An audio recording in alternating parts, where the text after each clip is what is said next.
How to fix threads? Try again in a few minutes. Hello guys, if you want to fix this problem, first step, click settings, click apps and notifications, click apps and go to apps to search your app threads. So scroll down for search your app threads or search here threads.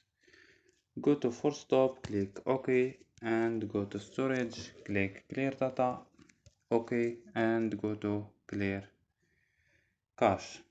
After these steps, don't forget turn off your Wi-Fi and turn on Wi-Fi. So don't forget like and subscribe. Bye.